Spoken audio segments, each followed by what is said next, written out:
Hello, everybody. How are you all today?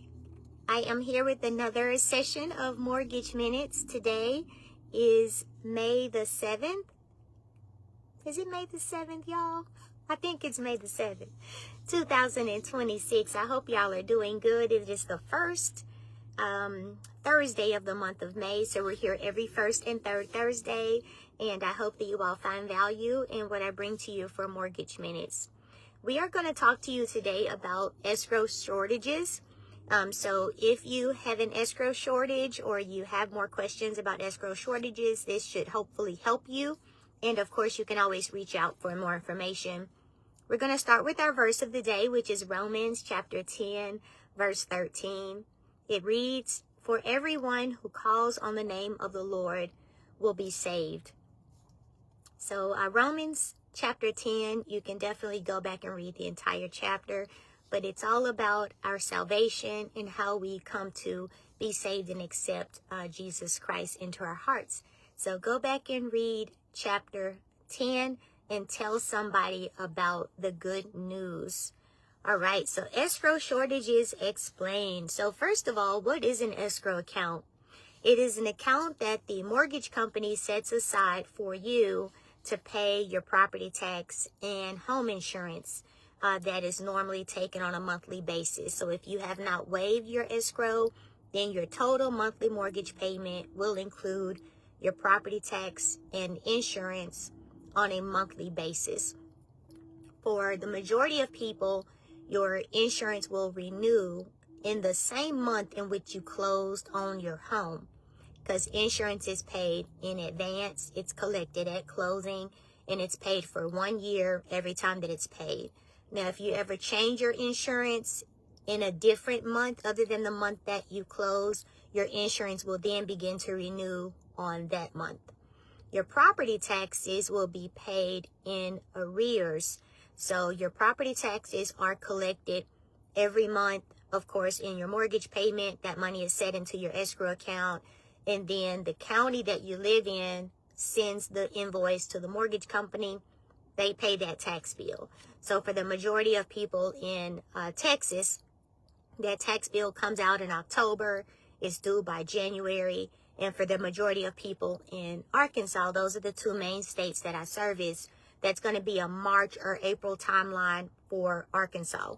So you want to be aware of when those notices come out for your property tax and also for your home insurance. When you get those notices from the various entities, either the county or your insurance professional, you want to look at the premium and the tax bill.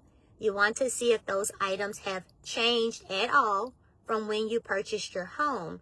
Because if they do, when those invoices go to the mortgage company, they're going to pay them.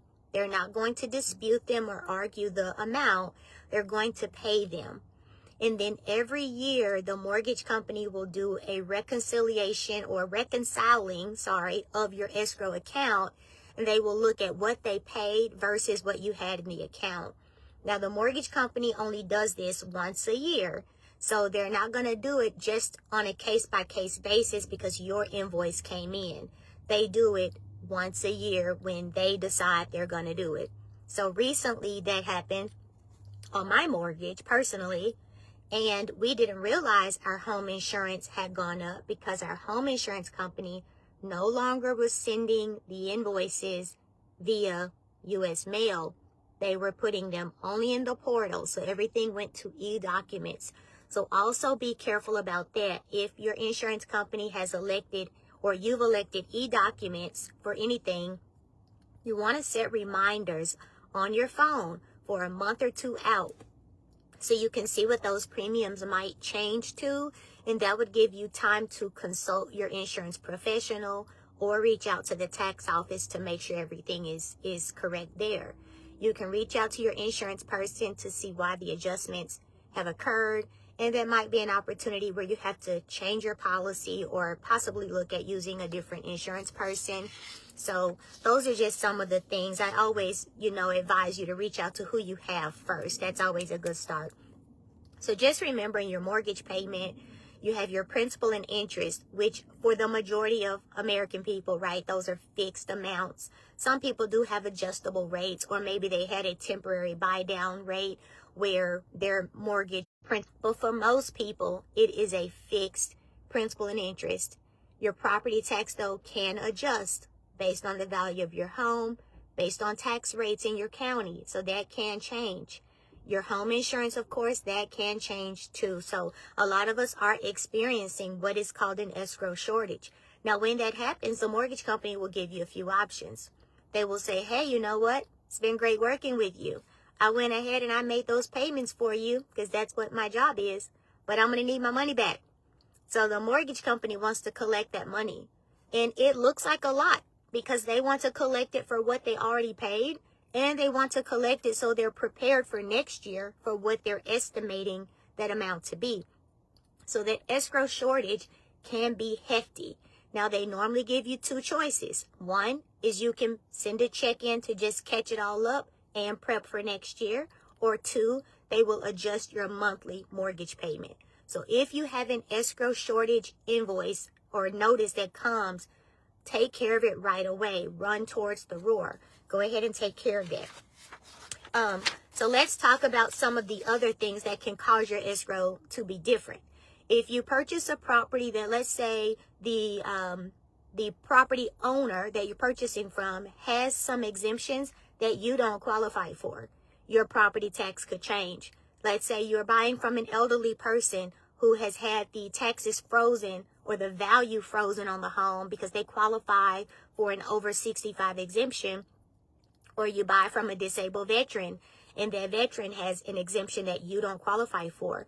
So it's very important that not only you check that, but you work with knowledgeable professionals, real estate professionals, mortgage professionals who will look into these things and give you a heads up. Hey, looks like the taxes on this house are pretty low for what you're paying for the house. Expect your value to go up once they come out and reassess the home. This can happen when you buy a brand new house because that house can have the dirt value on that home. So it doesn't have the fully, I'm trying to get my words out here. The value of it with the home being completed. So the completed value, it's being assessed on only the dirt. So a lot of first-time buyers who buy brand new construction homes run into issues with their escrow. You have to work with a mortgage professional and real estate professional who's going to give you advice. And then you have to remember the advice. Like, set yourself a reminder, put away extra money into your savings account, you know, because sometimes we'll wake up and we're like, well, and then you'll think back, yeah, so-and-so did tell me about it, you know, blah, blah, blah. But then it's too late. So make yourself those reminders, do those proactive measures so that you don't have issues with your escrow account. Again, just home values altogether are going up. So your taxes will increase. So some of the things you can put into place to help offset this is making sure you have put in place your homestead exemption. If you are a disabled veteran, that you check to see if you qualify for any exemptions there. If you're over 65, are you in an agricultural area? Do you qualify for an ag exemption? So there are various things in individual counties across the United States that you may or may not qualify for. I wanted to do a little bit of an added bonus here because here in Texas, May 15th is the last day for you to dispute your property taxes. So if your home is being valued at an amount you don't deem to be fair and it's a little bit excessive, you want to reach out to your county and file a dispute on your value. There are some entities that will do this for you. I know there's one called OwnWell, and I've actually used them myself. So there are some entities that are legitimate that will do this for you, and they will keep a portion of what they save you. So it's a convenience fee, right? Everything's a convenience fee, but you can do this yourself. The county normally sends you their assessed value in the mail, and then they give you instructions on how to do what's called a property tax protest. So if you need help with that or guidance, I can give you what I know about it. But this is the time, especially if you're in Texas, because Texas property taxes are a little bit elevated. You know, we don't have state income tax, and those types of things. So they get you with that property tax. But if you need help with that, definitely take advantage of these last few days to get that property protest in, to prayerfully lower your value on your home. That will give you a lower tax bill come October when they send them out officially. All right. It has been my 10 minutes for Mortgage Minutes on today. And I hope that what I've shared with you will be a blessing to you, and that you will be able to share this information with someone else, so that we continue to make home ownership possible for people. But home ownership retention, we want to retain it once we get it. And knowledge is everything. So knowledge is power. Knowledge will give us progress. So that's where we are, guys. I appreciate you. I thank you so much for joining me in the car today. Y'all be blessed. Have a great one.